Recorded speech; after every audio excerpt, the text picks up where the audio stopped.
Welcome to another episode of Seeing Them Live, a podcast featuring memorable concert stories from live music fans. Everyone has a concert story, and hopefully, one day, we'll hear yours. People on my channel, they'll say, hey, when are you going to review this album? When are you going to review this new album? And I'm like, I'm not ready yet. And the reason why is I don't think it's fair to the artist or to anybody because music is so personal, but personal in the sense that it's also what mood you're in. I mean, you could listen to a great album, and if you're not in the mode for it, or you're not really paying attention, or you're just in a bad mood, you're not going to give it its fair due. My guest today is Alan Rosenberg. Alan is the creator and host of the popular YouTube channel, The Alan Rosenberg Show, and is a lifelong music fanatic from Long Island, New York. Alan has spent more than 5 decades building an extraordinary music collection of over 5,000 albums, all of which he's listened to multiple times. Along with his vast archive of ticket stubs, concert memorabilia, videos, and rare collectibles, Alan brings the passion and perspective of a true devoted music historian and superfan. Alan, welcome to Seeing Them Live. Thank you so much for having me, Charles. I'm really excited to be here, especially excited because this one's a little bit different because we're going to focus on going to concerts and the wonderful memories that I have and that you have and how it's actually changed, of course, over the decades. Very different, and it'd be great. Yeah. We usually, with guests, we'll start with the first concert and kind of move through their concerts and stuff. But with you, I think we have to start the conversation when you're like 10 years old, approximately. That's when you first started buying albums. Yeah. So really what happened was I have a sister who's 4 years older. I was born in 1963. And my sister was 4 years older, still is. She was very cool. And I grew up on Long Island. I had my own bedroom and she had her own bedroom, and her bedroom was covered in posters. So from a very, very young age, I was exposed to the best music. Her favorite band was the Rolling Stones, which is my favorite band, hence thanks to her probably. But she had the Allman Brothers and she had Yes and Led Zeppelin posters. So I was exposed from a very young age to the best music. And I just absorbed it. I actually show on my YouTube channel, I have pictures of me as like an infant in diapers playing 45. So I don't know if there's such a thing as reincarnation, but there's something with me with music, even before my sister. But because I was exposed to such great music at a young age, I just became a music fanatic. And really a lot of what I do was from her. So every year she would, this was before computers, she would type at the end of each year all of her albums, the ones she bought that year. So I started doing that as well. And whenever it was a holiday or I'd get an allowance, from a very young age, I started getting music. And my ground zero is 1973 when I was 10 years old. I actually have shown it, no exaggeration. So my sister did it, I started doing it, and every year I would type up the list of my records. And I used to go to Woolworth on my bicycle, or my parents would take me, and I used to go through the cutouts. Even in 1973, at the age of 10, I had a really good record collection. And I was reading, and I still have them to this day. I show them on my channel, Cream Magazine and Circus Magazine. And my sister was reading Rolling Stone Magazine. So I was just soaking this stuff in, and I became obsessed. And I became known even amongst the older people, my sister's friends. I was 4 years younger. They were like, that's the music guy. Like, he really knows his stuff. And the weird thing is, I mean, I don't think it's so weird, but my friends, I have friends from that age, and they're like, you just never changed. I don't know if that's good or bad, but like, I have never stopped buying music the same way I did. I go hunting and I go look for cutouts, and that's what I've never stopped doing, which is why I have a large collection. Yeah, I mean, that makes more sense when I look at your concert list too and the Rolling Stones. I've watched quite a few of your videos and such, and we'll get to your record collection, vinyl, CDs, over 5,000 albums, and that database approach you bring to it. Like you just said, it's handed down from your sister. Yeah, so I have all these typed out sheets that I kept, and then eventually got into the computer age. And I said, well, I can put into the computer all of my albums, every song, the chart positions, and the year that I got them, because I have all the information. And then just whenever I get something that makes it into my collection, I add it. So it's awesome. And I could do all kinds of sorts. So if you said, hey, Alan, when did you get into a certain artist? You know, I could look it up and I'll know exactly when. Or what order did you get into that artist? What was your first album by them? What was the second album? I could easily do these sorts. So I always felt, and that's why I went into the YouTube channel thinking that, well, at least I'll be a little bit different than other people because this is, so to speak, real. Like this is my actual life. It's no exaggeration. Yeah. And we'll talk about your YouTube channel extensively here, but the depth of your knowledge and how you discuss these albums and the producers and who was on them. And you have what, like 43 Paul McCartney solo albums, I think. Oh, I just might have recently 48, I think, or 48. Yeah. But that includes like bootlegs and imports. To me, like the average listener, I'm like, damn, I didn't know he put out that many solo records.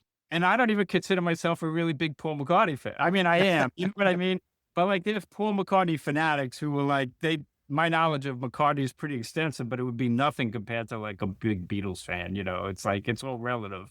Yeah, but the stuff you talk about on your show is really informative and deep. It's just a regular conversation you're having with the audience. So we'll start with the Rolling Stones, Alan. Your first concert, which is a cool first concert, right? You're 12 years old. So that was my sister. So it was June 26, 1975 at Madison Square Garden.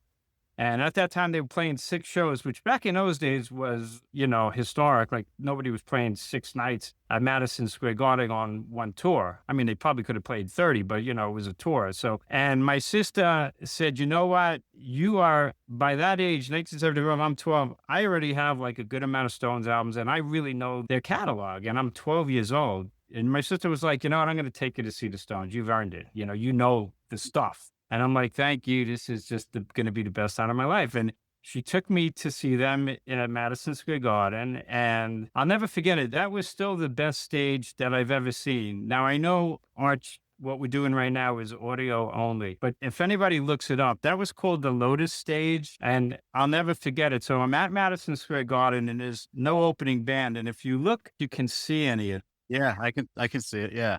So I'm like, well, where's the stage? Because normally you would expect like what you would think of as a stage. Yeah. They had a thing called the Lotus Stage. And when you got there, it wasn't open. So I'm like, well, how are they going to play on that thing? Where am I going to see them? She's like, don't worry, you'll see them. And then what happened was the stage opened up and it actually looked like that. And anybody listening, look up 1975 Lotus Stage, Rolling Stones, you'll see what we're talking about. But it actually opened up. And actually, these pictures are from Madison Square Garden, incidentally. But, you know, it was just the most exciting night. And obviously, I was only 12. I don't remember every detail, but I remember a lot of it. And, you know, I knew the songs and it was just like the most wonderful experience. And that was my very first concert. And it's all with the best, right? Yeah. She took me to see that, which was great. She said, either I'm going to take you to one show. It's either going to be Led Zeppelin, who was also toured in 75 with the Stones. And I picked the Stones. I didn't see Zeppelin. God, that'd be a tough choice, right? It was. Well, it wasn't for me. I had to see the Stones. Was that the first time Ron Wood played with them? Yeah, so that was when they brought Ron Wood in, and that was a big deal because they had Mick Taylor. And actually, my favorite period to this day is the Mick Taylor stuff. He was an amazing lead guitarist, like lyrical and melodic, and Ron Wood's very different. So Ron Wood had big shoes to step into, and he did. I actually say to this day, that was the best lead guitar work that Ron Wood's ever done with the Stones was on the 75 tour and 76s in Europe, because he really had to earn his keep, so to speak. He was not an official member. He was the guest guitarist. Oh, okay. He did a good job. I mean, he's no Mick Taylor, but he was really pretty great. Yeah, it was a big deal, that tour. Yeah, and then I was reading too, Alan, I don't know if this is true, but does Eric Clapton make an appearance at a show? At one of the 6, but not the one I was at. But I do got a good guest appearance story with the Stones if you want to hear a separate side note. Yeah, sure. Go ahead. So in 1981, I wound up seeing the Stones 3 times. That was the Tattoo You tour. It was a really big deal. That was a huge, huge record. Again, they played multiple nights at the Garden, but they also played multiple nights what was called the Brendan Byrne Arena, which was like the Meadowlands in New Jersey. So opening up at the Garden, I saw 2 at the Garden, was supposed to be James Brown. He actually backed out. They had Screaming Jay Hawkins. Nobody cared. But the opening act in New Jersey on that tour was Tina Turner. Now, that was before Tina Turner put out Private Dancer and became a superstar. She was a legend from the past, but it wasn't like she had any hit records. So she was the opening act for the Stones, and she was phenomenal, as you could imagine. Yeah. I remember she does a great version of the Beatles' Help. Everybody should listen to that. She put it out at one point, and it's great. But when the Stones played, she was very good friends with Mick Jagger, even from when Ike and Tina Turner days. They opened up for the Stones in '69. So Mick Jagger was very much responsible in helping Tina Turner's career become resurgent by giving her the opportunity to open up for them. But she came out and she joined the Stones live on the Stones set at that show, and I remember that. So it wasn't Eric Clapton, it was better. It was Tina Turner. It was great. There you go. Yeah. I'm sure she added an amazing dimension to the band. Oh, she did. Wow. That's unbelievable. But if we go to your best concerts, Alan, of course, you just say there's too many to count, but you did highlight a few. One, again, was the Rolling Stones at Shea Stadium. Yeah, the Steel Wheels tour, that was the biggest stage ever at that point, and that was an amazing show, yeah, and I saw a couple of nights at that one, that was great. That was really special, yeah. Yeah, because the dates they have, and I don't know, again, if this is correct, but they list like October 10th and then October basically 25th through the 29th. So it's like they made a stop maybe and then came back. Yeah, they played 6 shows at Shea, which was also at that time beyond comprehension that somebody was gonna play 6 nights there and sell them out. That was a really special show. The staging was incredible. The Stones never broke up, but they kind of, quote unquote, came back. Some people say reformed. They didn't break up, but they had hit a really low point, and then they came back with Steel Wheels, and that was a huge tour, biggest tour ever at that time, and that was really special. Yeah, that was great. Yeah, you mentioned Steel Wheels, and it's made me think I do have somewhere the Steel Wheels CD, which the jewel case is made out of steel. Well, yeah, I don't even have that. I've seen that. It goes for a lot of money. Does it? Good on you, because as big as my Stones collection is, I actually don't have that one. There you go. I know that one. I'll have to dig that up. Yeah, that's worth something. Keep that. That's a good one. Yeah. So I think that was the last time Bill Wyman played with them, right? That's right. Yeah. And then they Okay. came back with Voodoo Lounge. I mean, I've seen the Stones most tours since '75. I missed 1 or 2 of the latter ones just because there was so much money. And frankly, they were just playing the same sets, and I just wasn't interested in paying that kind of money. And they weren't playing locally where I was, and it just wasn't worth it. But I've seen pretty much every tour since '75. And Bill Wyman left, and then Voodoo Lounge was the first one without him. That was a great show. I will tell you the most fun I've ever had in any concert was the Stones in Las Vegas in 1999. That was what's called the No Security Tour. Yeah. That was an arena. It was at the MGM Grand, so it was relatively small for the Stones, maybe 13,000. But I flew there, and my best friend who lives in California flew there, and we met. And it was just a special occasion, and the Stones were on fire, and we actually had good seats. I've never actually seen the Stones up close, believe it or not. I'm always like far. I'm not one of those who says, "Oh, I saw them at the 10th row." Never. But that was a relatively small arena. That we had the most fun, like in a movie where you're just jumping up and down the whole show. That was the most fun. So if you ask like my all-time favorite shows, that's way up there. Yeah, That sounds really cool. that was great. You list a few other ones here, a couple. The Simon and Garfunkel show, which was in September 19th. Yeah, that's that famous show. There's a video of that and a DVD, and then they released a live record. So I was in college going to SUNY Albany at that. And I knew Paul Simon and I knew Simon and Garfunkel, but I wasn't really a huge fan. I knew their big classics. And I had older roommates and they said, "Hey, we're going to go see the Simon and Garfunkel reunion in Central Park." I'm like, okay, going to go, fine. And we went down from Albany the night before. His parents had an apartment in the city. We stayed there. And then we got to Central Park fairly early. And I'm not one of those kind of people who was like a Woodstock kind of a person or can sleep in a field for days. It's just never been my thing. Yeah. That's as close as it was and it wasn't really. We just hanging out in Central Park all day and they had porta potties and we got, relatively close. But that concert was so incredible. I became, a huge Simon and Garfunkel fan, and just being outdoors, there must have been, I don't know, 100,000 plus people there. But that's a really special show. I'd say I never been really to a show like that. That was great. Yeah, I was reading, and again, you can't trust everything you read on the internet, Yeah. but they were saying there's like 500,000 people there. Maybe at that time, like when they had the Central Park concerts, they didn't really limit it. Okay. There could have been. I actually have the newspaper clippings here. I mean, I could look it up because that's the other part of my database stuff. I have all the shows I ever went to. Yeah, maybe it was 500,000. I actually have the newspaper clippings sitting here somewhere. I could look that up while we're talking. But that was a really, really special show. Yeah, that was amazing. There's videos of that concert, and it's incredible. Yeah, I can only imagine how cool that would be with that many people, depending on where you are and what the weather is and everything. But it sounded like it was a really awesome show. Yeah. And you own the recording of it, of course. And then you mentioned a U2 show at the Sphere in Las Vegas. They played 40 shows, I think, there, something like that. So the really cool thing, like I'm a pretty big U2 fan. In fact, I saw U2, I went to SUNY Albany and they used to have a thing called Mayfest. So it's kind of like that field thing where it would be a whole weekend and they would have a band playing. And U2 played right when their War album came out, which was their third album, which was really when they broke out. That's the one that's got Sunday Bloody Sunday. So they were big, but they weren't that big. And they played SUNY Albany in the field, and my friends were there, and they were great. I never forgot it.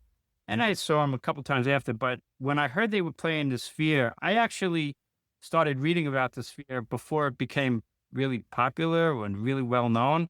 And U2 was going to be the first act there. And I told my wife, I said, you know what, let's do a vacation. We're going to go to Vegas and we'll see U2 at the Sphere. And I told people, and everybody's like, well, what's the Sphere? I'm like, I don't really know. It's this kind of venue. It's going to supposedly revolutionize. And when we bought the tickets, we got a great deal. I don't remember what we paid, but it wasn't a crazy amount of money for the tickets. And the hotel was relatively cheap. It was that hotel where the Sphere is, like you're in Italy with the gondolas. Oh, yeah. And that concert, it was unlike anything I've ever seen. Now, of course, the Sphere is really famous. The tickets are a fortune and they seem to sell out everything. But when I got it, I was an early adopter. One of the few times in my life I was an early adopter. So I got a good deal on that.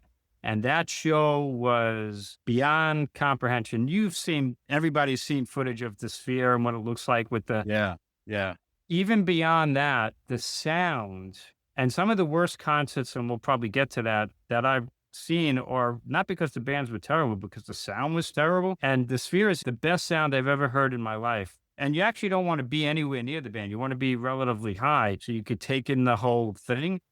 But the sound, it was like beyond, it was loud, but not that loud, but crystal clear, as if you were hearing headphones, but yet you could still talk a little bit, but not so loud where your ear is buzzing. You'd have to look it up, but I'm not making it up. Like apparently they have like 180,000 speakers.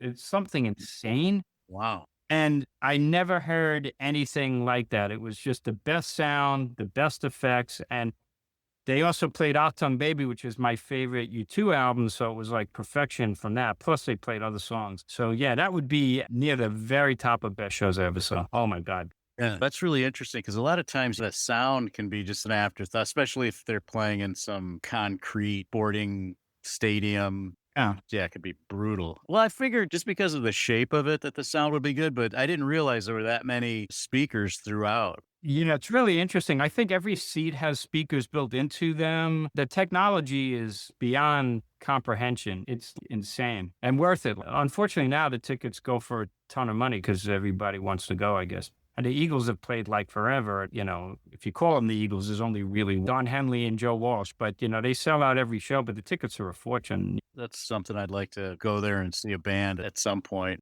I highly recommend it, Charles. It's really an unforgettable experience. It really is. And I did see some video of that concert, and just the visuals that they project onto the inside of the Sphere was amazing, Yeah, it's like the acoustics are beyond comprehension. The visuals are. The only thing is, it's a different experience. It's not like what you might consider a classic concert where you're watching a band and hopefully up close and there's an interaction. There's none of that. This is more like an entertainment, like you're sitting back and you're just taking it all in with the most crystal clear, perfect sound. And I've been saying to people, the Stones, I think not to turn around on the Stones, but in my opinion, the Stones are too old to tour. Obviously, they actually backed out of a tour. And I'm like, maybe the Stones could play the Sphere. But the problem with the Sphere is you got to be really good live because the sound is crystal clear. You know, if you're a band that really plays like the Stones, you better be good because if you're not good, it's going to sound that much worse. Yeah, I guess that would be a downside, huh? Yeah, that would be a downside. You gotta be in the top of your game. Although in today's world, I don't know how many bands are actually really playing anymore. Yeah, because you did mention under Most Surprising was a Rolling Stones concert on their Hackney Diamonds tour at the MetLife Stadium, and the sound you said was really bad. It was atrocious. And the funny thing is, so I don't actually go to that many shows anymore. For one thing, they're too expensive. I'm a working guy. I don't make tons of money, and I can't spend a week's salary to see some band play 2 hours. I just won't do it. Even if you're my favorite band, you're just not worth it anymore. But I said, you know what? I don't know how much longer the Stones got. Hackney Diamonds is a really good record. I'm going to take my family, but I couldn't afford the really good seats. So I got like, not the top, but up in that upper deck. They've been doing stadium shows at MetLife, not just the Stones, everybody, forever. You know, the sound should be pretty good. The sound, Charles, was so atrocious.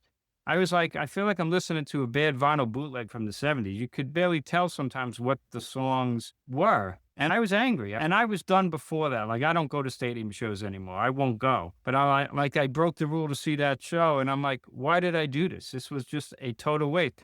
And I had taken my kids. And I'm like, they never saw the Stones. Well, my daughter never did. My son I took previously. And, you know, we all left. Well, it was a night of entertainment, but it's the Rolling Stone. Well, it was not that great, you know, it wasn't.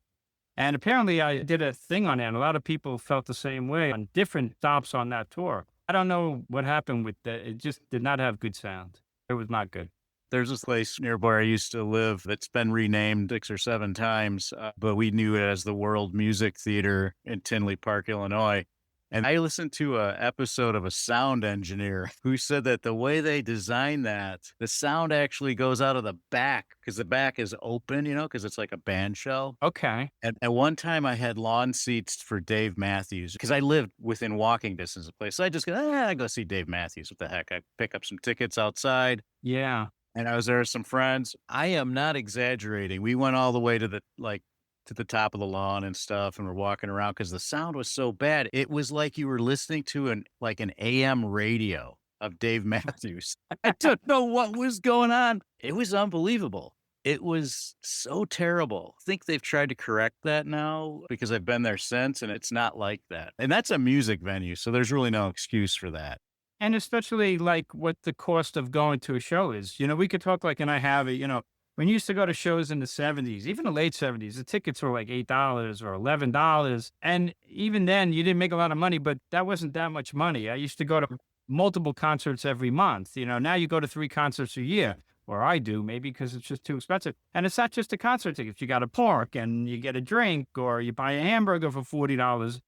So I'm not so nice anymore. You know what? They've been doing concerts for 60 years, 50 years. The technology is there. You have a responsibility. If you're going to put on a show, you better make it sound semi-decent. Yeah. And if you don't, and you're charging this kind of pricing and what it costs a fan to even get there and pay $60 to park at MetLife Stadium, just to park, I mean, give me a break. You know, yeah, you have a responsibility to make it sound good. And if you don't, I'm going to let you know because no, it's not right. Yeah. It's disappointing for sure.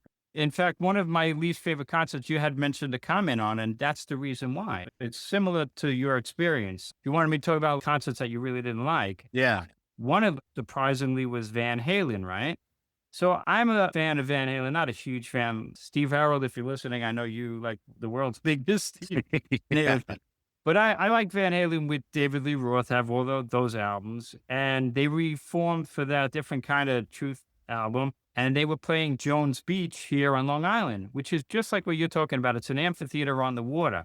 And I've seen other shows there. And the sound there could be okay, and it could be just terrible because the wind could blow or whatever it is. And the night that I saw Van Halen, the sound was atrocious. I didn't think they were very good anyway. I could tell. I thought they were phoning it in, and even my wife was like, they're not that good, are they? Like, they're not that good tonight, that's for sure. But the sound really didn't help. That was another example of a place where the sound wasn't good. Yeah. But then I saw one of my favorite shows ever there, which was the Moody Blues played there with a symphony orchestra. And that was incredible. And I was at that venue. So maybe it depends on the wind and the night. And I don't know. Yeah, I was reading about that. I forget where, not too long ago, where like the humidity and the wind, and there's all sorts of things that influence the sound waves. And depending on how far back you are, True, true. it definitely has an effect. Yeah, absolutely. Yeah. And maybe the band feels it too. Like, so maybe they're not really getting off and it's just not working out. Yeah. All right, Alan. Well, I think we covered all of your concerts. I know you could probably talk all evening about the shows you've been to. There's a lot. Well, certainly like back in the day, like we said, now maybe I go to 3 or 4 shows and I stick to small shows. I live on Long Island, so I like to go to like a theater or Westbury Music Theater isn't around and a couple of thousand. And sometimes at our age, there's bands that you really like that you grew up with that just aren't all that popular anymore. So they can play those places. And now you're up close and you're really part of them. You can see them really playing and you could watch them really play and there's an interaction.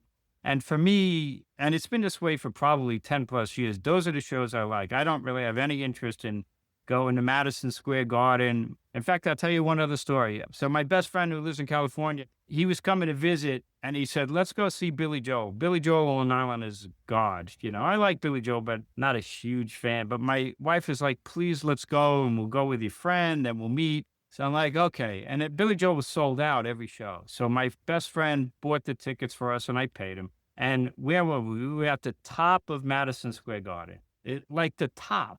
And it was probably the most expensive seats I've ever bought because you had to buy them on the secondary market. And I only did it because my wife wanted to go and my best friend was coming in and we're going to have a great time. And we had a good time anyway. But we're at the top of Madison Square Garden. And what did we do? You couldn't even see Billy Joel, but they had like a wall in front of us and we were watching a TV screen, literally. And I'm like, am I the only one in this place that sees how ridiculous the money I just spent to watch this on TV? Like, this is not for me anymore. So that's where I come from. I'd rather see small places now. Yeah, it's funny because it made me think like I saw The Cure a few years back at the United Center in Chicago, and I think my head was literally touching the ceiling of the roof of the place.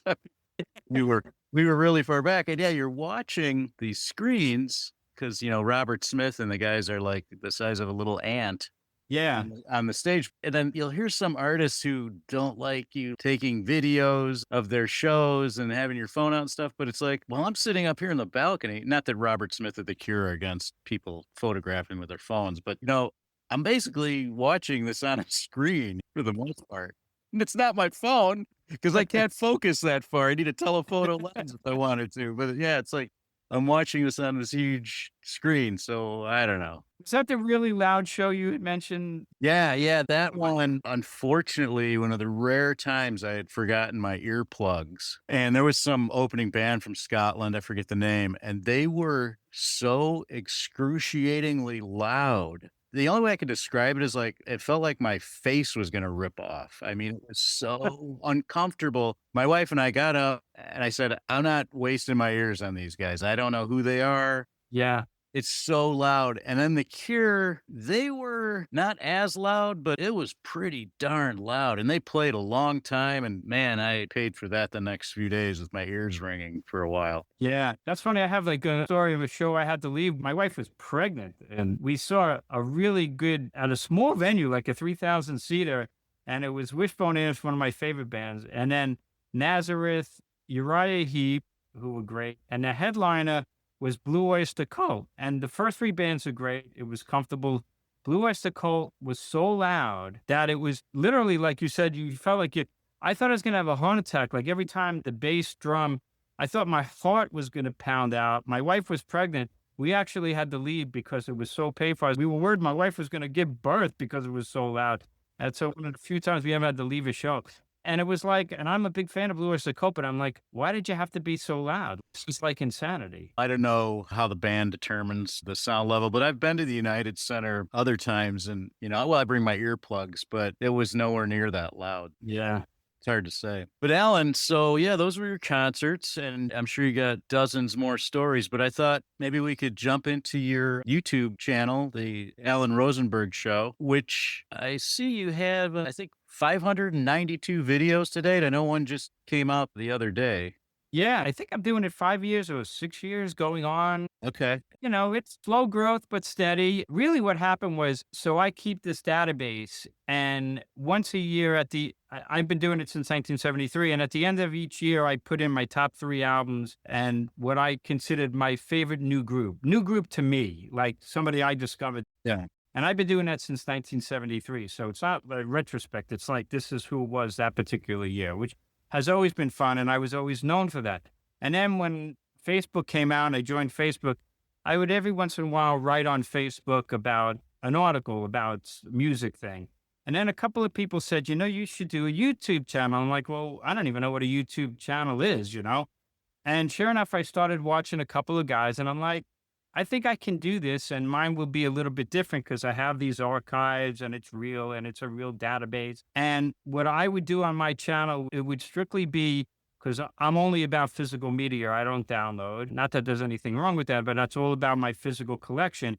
So every video, I'm actually going to show what I have. So at least I'm the real deal. I'm not somebody just looking at Wikipedia, which some people do, or AI. I don't do anything like that. And there's no editing on my channel. It's all live. No scripting whatsoever. I literally press record like I'm doing with you now. We just roll. Even if it's not particularly good, and hopefully it is, at least it's real and it's genuine. And that's what I'm all about. And my collection, and come up with themes and then create a community. And the idea, people talk about it like, will you say that you don't even count an album unless you hear it 5 times? That's really true. Well, new records, I should say. So what happens is, I used to call like the good housekeeping seal, like the idea not to be arrogant, but the idea is to make it into my collection is something I really got to like. It's not about having a really big collection, although it is big. It's close to 6,000 albums. But the idea was that my collection is stuff that I love and that I know. Like, I could talk about it. I know it.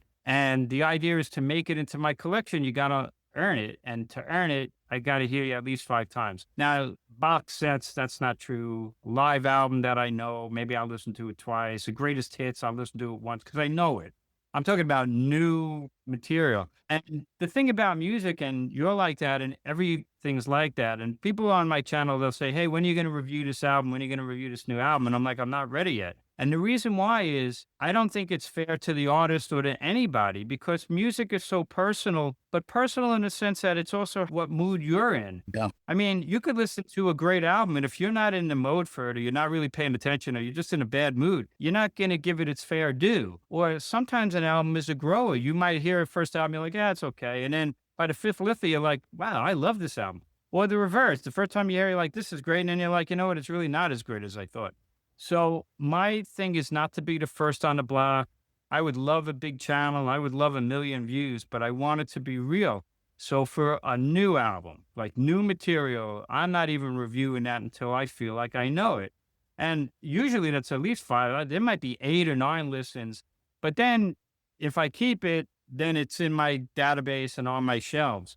There's a lot of albums I get, and my channel's a nice community, so they'll recommend stuff. And sometimes there's been people who've sent me stuff, which is really, really nice. But I tell them up front, like, it may not be for me. So don't be mad at me. If I don't like it, I'm not keeping it. I'm telling you now, because my goal is not to have the biggest collection. And, 6,000 sounds like a lot. This YouTube channel, there's a guy, he's great, Brendan Snyder. He's a wonderful channel. I love his channel. That guy gets, without exaggeration, 50 albums a week. I don't know how you can keep up. I can't keep up with mine. And maybe I get, 120 albums on average a year, which is a lot. Yeah. But that's also hits albums and things like that. It's not just new albums. So I want it to be manageable. And that's where I'm at. So it's a manageable amount. I don't keep everything I get. I estimate 30% of what I get, I don't even keep.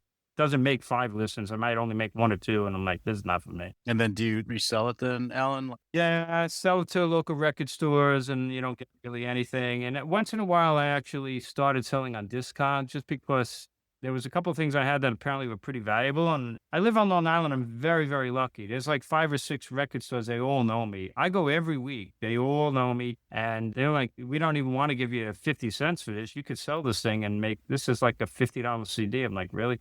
So I started looking at Discogs, and once in a while I will sell on Discogs, but I'm not a dealer. I don't buy to sell or anything like that. Hi, this is Charles Zona, and we're glad you are enjoying this episode of Seeing Them Live. If you would like to be a guest on the podcast, please fill out the form on our website at seeingthemlive.com. Also, if you like the show, please give us a rating on Apple Podcasts or wherever you listen to your podcasts. And now, back to the show.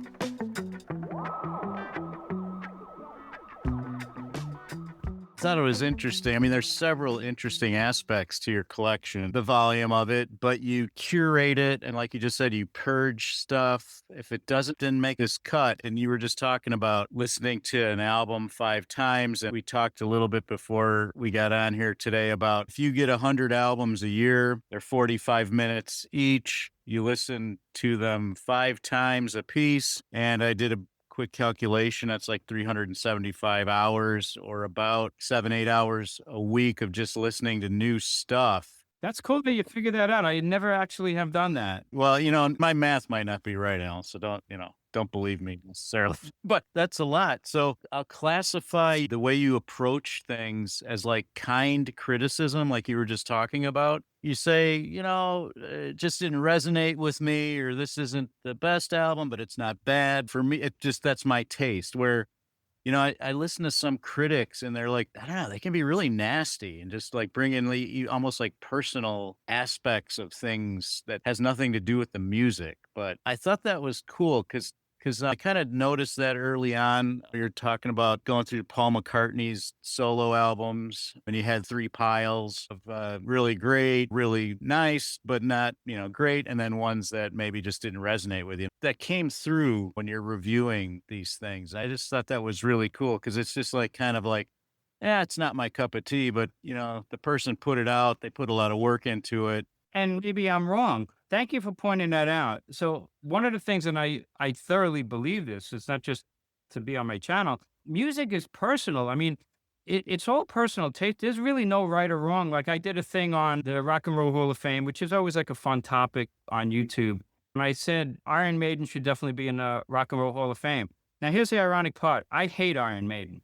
Oh man, I'm gonna bring up Iron Maiden in a minute, but that's okay. Okay, but I hate them because I don't like that kind of music. It doesn't resonate with me. I shouldn't say I hate them. I don't hate them. I appreciate them for what they do. And the fact that they're not in the Rock and Roll Hall of Fame is insane to me. Of course they should be in the Rock and Roll Hall of Fame, and I will stand up there. But just because I don't like that kind of music doesn't mean it's not amazing for what it is. Of course it is. I mean, this is a legacy band with an incredible discography and a long history and success that other bands would give their arm for. Of course they should be there. Just because that music is not for me doesn't mean it's not incredibly great music. It's just not to my taste. And that's the great thing about music. There really is no right or wrong. Who am I? My opinion and what I like is not any better than anybody else. And I point that out. I do think I have really good taste in music. Yeah. And hopefully a lot of people will agree, and some do. And I've turned people onto a lot of really good music. But God, there's stuff that I like that people have written, and I say, why do you love that so much? They're really just adequate. And I'm like, that's fine. I can't convince you otherwise. It just resonates with me. And isn't that the beautiful thing about music? And I always say about music, it's part of our DNA, everybody. And you could go to a Broadway show or whatever it is.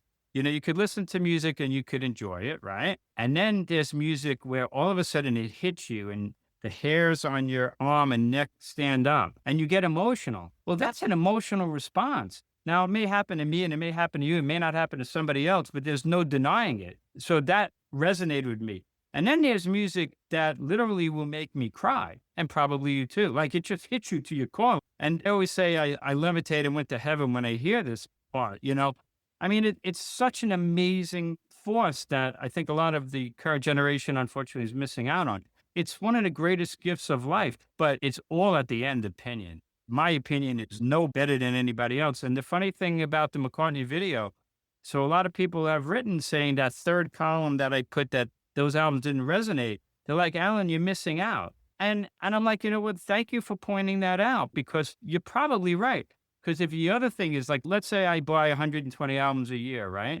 Well, maybe it's 1 week I only have 1 album, so I could really focus on that one. Maybe another week I have 6 albums that week.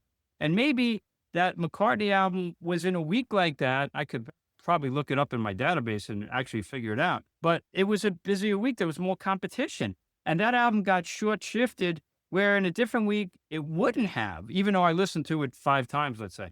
So music is not a perfect scenario like that. And I'll go back and listen to that album and it might be like, oh my God, this album really is great. And I'm so glad people told me that I'm missing out, even though I said it wasn't that good, because maybe it really is that great. And I just missed out on it.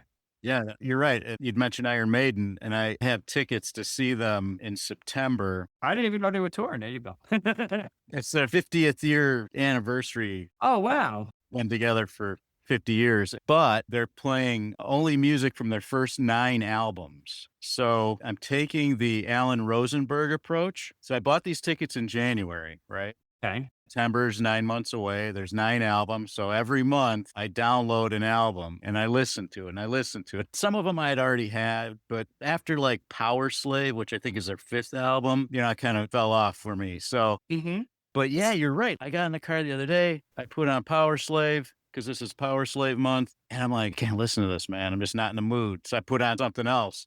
But then, coming home one day after work, boom, man, this is great. I forgot how great these songs were. And it's the same album, but just I'm feeling different.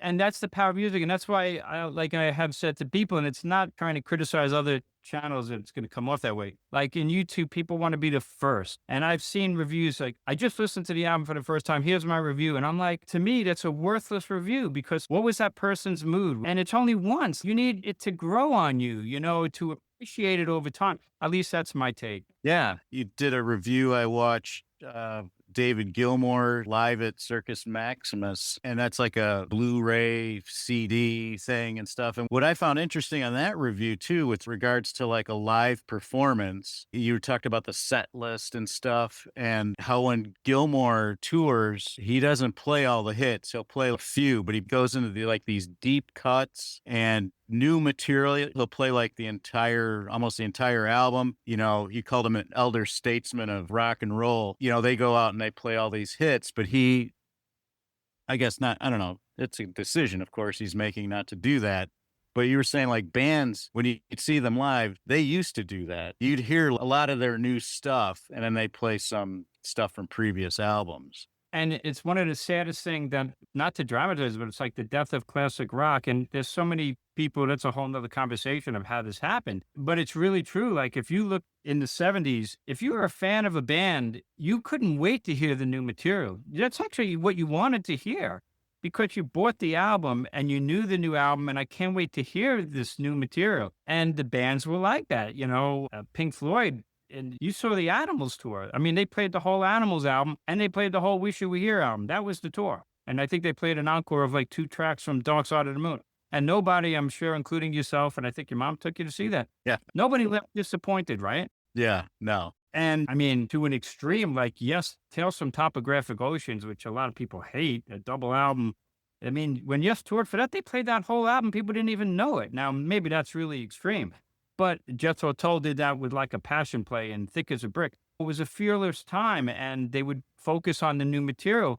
But of course, back then radio would play the new material and people would buy the new material and that's what you wanted. And the ticket prices were reasonable even back in those days, where now it's amazing to me that artists even release new material because it will not get played on the radio. So most people in the world are casual fans who only want to hear the hits. The bands feel guilty because they're charging such crazy money that they're like, well, I can't let these people go home disappointed, so we're just going to play the hits. And maybe we'll play 1 or 2 new tracks so they can go get a beer when we play those tracks. And that's why classic rock, look at the Billboard Top 200. There's never any new rock albums on there. A few people buy them except for me and a couple of others.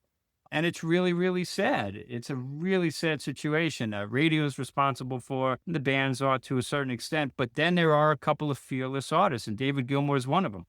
David Gilmour charged a fortune for his ticket prices. I couldn't afford it. I didn't see it. And what did he do? He played the whole new album. And I can guarantee you that not one person went home disappointed.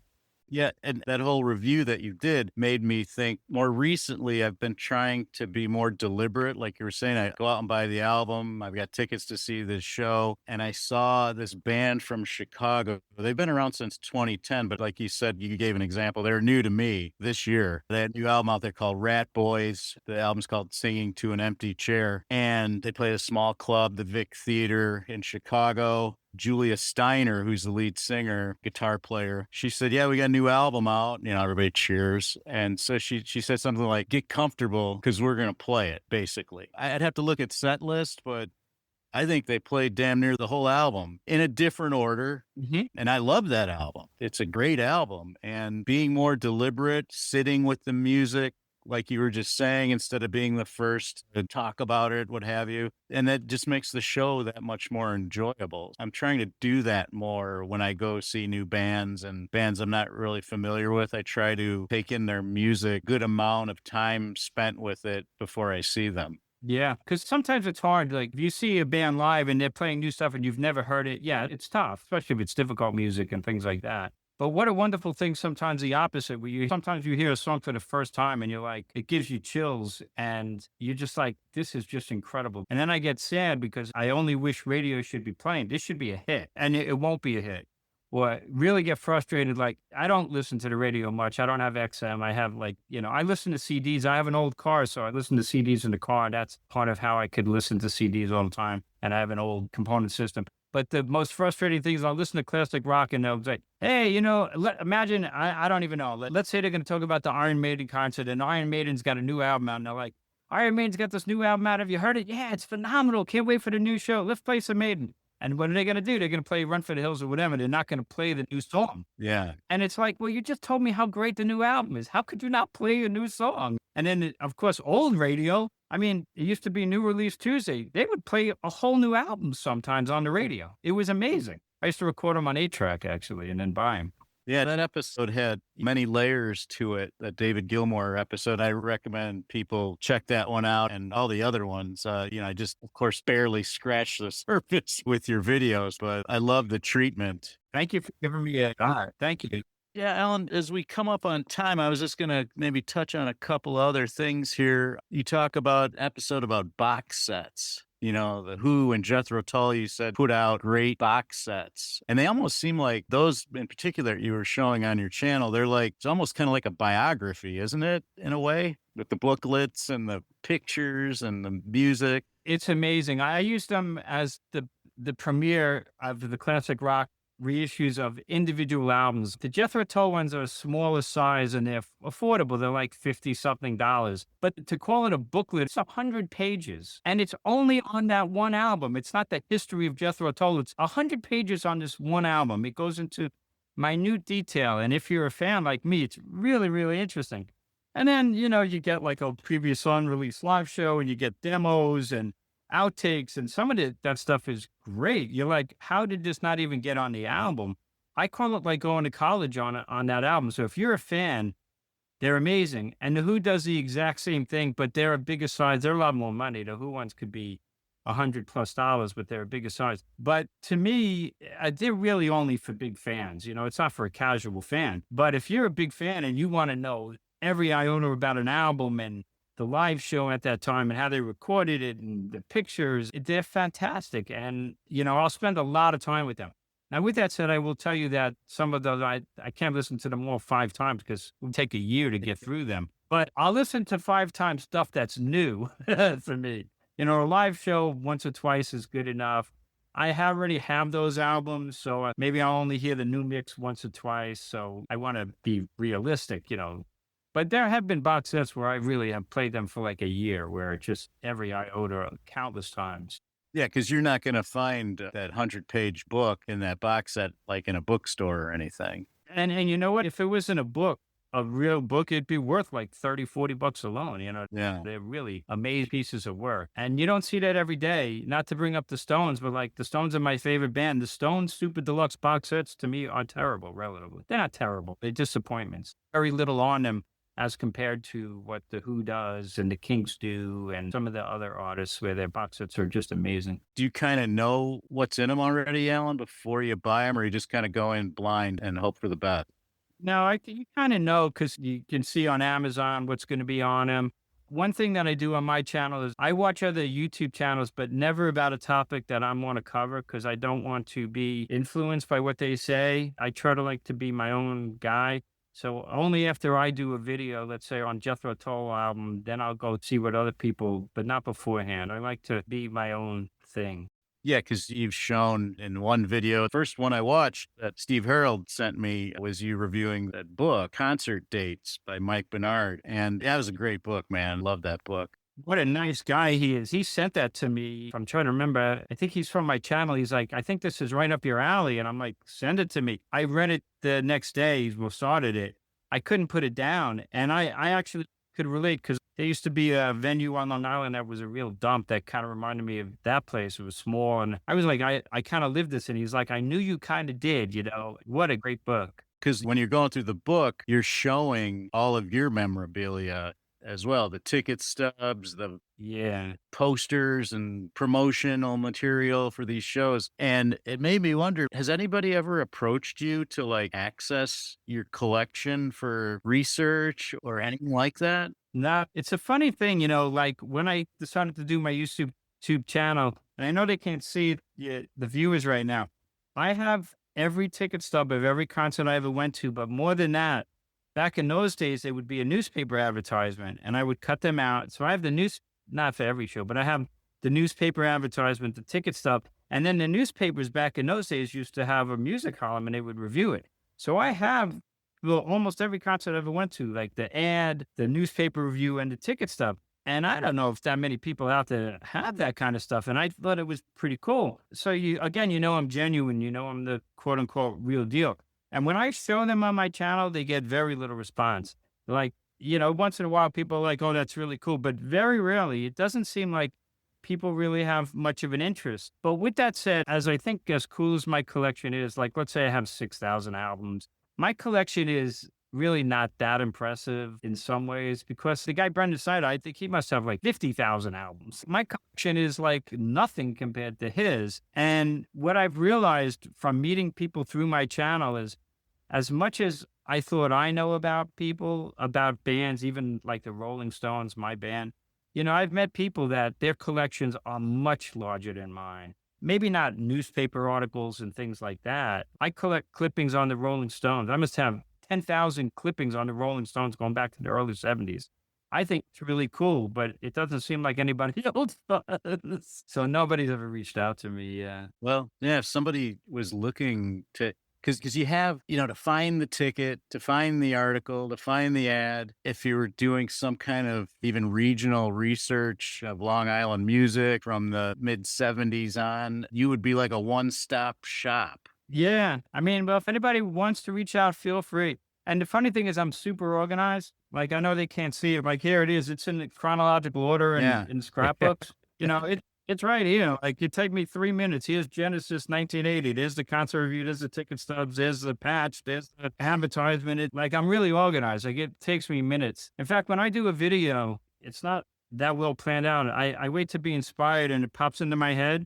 And all my CDs or records downstairs are alphabetized. So I could literally, within minutes, go downstairs, pull what I want to show, and literally, no exaggeration, there's no script, and I hit record. And I don't know what I'm going to say until I hit record. And I kind of leave my body because it's genuine, it's real, and it's emotional. And I get emotional in my videos sometimes because this stuff is really part of me, and I love it. And I just go with it. And it's kind of fun. It's good psychological.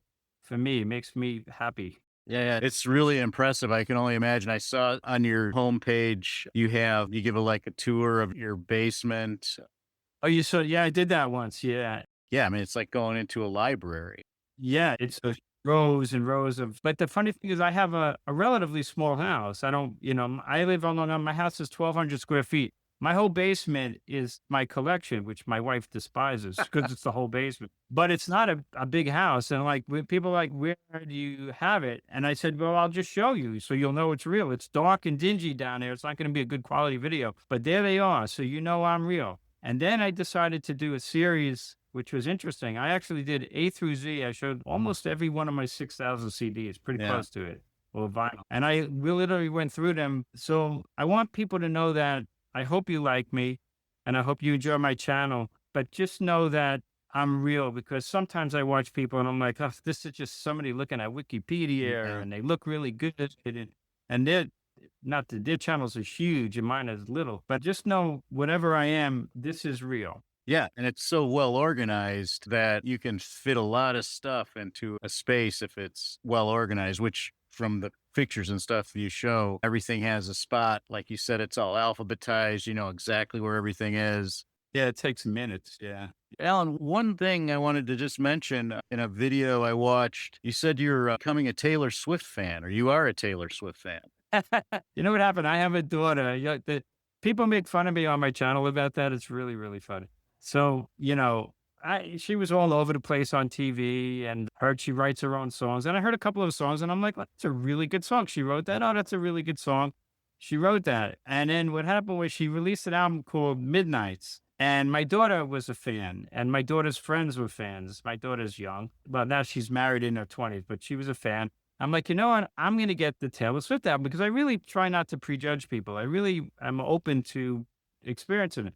So the funny thing was, I listened to that Midnights album and I didn't like it the first time at all, because it was kind of not organic. It was more like electronic. I'm like, I'm surprised she did this. I don't care for it at all. But by the fifth, sixth, seventh listen, something hit me. And I was like, I really, really like this album. I'm like, Melissa's my daughter's album. I'm like, I think I'm loving this album. Then I bought another album, and then a couple of people on my channel like, oh, you're a Swiftie. And I'm really not. I think I have like 5 Taylor Swift albums. And honestly, I haven't listened to one in a couple of years. So I'm far from a Swiftie. But you know what? God bless her. She writes, or at least she partially writes her own material. And she's very talented. She's a little too high profile, I guess, now. So she's going to get a backlash. But I wouldn't call myself a Swiftie, but I could appreciate her talent. And that Midnight's album, I really did really like. So there you go. Yeah, same thing. I have a very similar story with Harry Styles. My daughter and wife were listening to him nonstop for the last few years. And yeah, I've become a fan. I like his music. And you know what? I think that's great. 'Cause one of the things that I hate, and I brought it up, is I don't like what I call musical snobbery. Like, you don't have to be a snob. If you love music and it hits you, that's one of the greatest gifts of life. Nobody should. Where's a funny one? I'm actually a really big Olivia Newton-John fan. I did a video on it once. People are like, oh, don't be embarrassed. I'm like, I'm not embarrassed, because I think she was awesome. And I was a really big fan. I only wish I could have met her. But I am definitely a big Olivia Newton-John fan, and I have no embarrassment about it. And Harry Styles is a massive talent. Right. Yeah. Massive talent. My God. Yeah. Yeah, exactly. I mean, the voice, the musicianship. I mean, come on, And if you could sell out 30 nights at Madison Square Garden in like one day, there's something to you, man. It's not just marketing. Exactly. Well, Alan, yeah, we're coming up on time. Did you want to plug anything or talk about something we didn't touch on? It's the Alan Rosenberg Show on YouTube. Thank you. Yeah, it's the Alan Rosenberg Show on YouTube. And like you said, close to 600 videos. And, I would love for it to grow so more people knew who I am. So, I would love if you gave it a shot. And there is a playlist there, so you could find things that you like. There's a whole Rolling Stones playlist and artist discographies, and there's different playlists, so you could look for stuff. I would love for you to if you're a viewer, give it a shot. And the other thing that I love, and you'll see it if you watch my channel, I do have a relatively great community. It's not the biggest community, but you'll always see comments from the same people. And I respond to every comment, because my wish when I started was like for it to be a community where we learn from each other. And hopefully I turn people onto new music, but they turn me onto new music too. And we could be open and honest, but like you said, respectful, because my opinion is no better than anybody else's. And we could learn from each other, but always keep in mind that the most important thing is our love for music, because it's one of the greatest gifts in the world. And I can get emotional talking about it, because it is. Music has brought me so much happiness, and we cry for music and we get chills, and that's a natural reflex. And that's the most important thing. So if you love Iron Maiden, or you love the Rolling Stones, or you love Harry Styles or Olivia Newton-John, as long as you love music, that is the gift. Yeah, well put. Are you on a schedule at all, Alan? I used to try to do like 2 to 3 videos a week. Believe it or not, I'm recovering from a pretty big surgery. Had surgery almost a month ago. I'm on disability right now.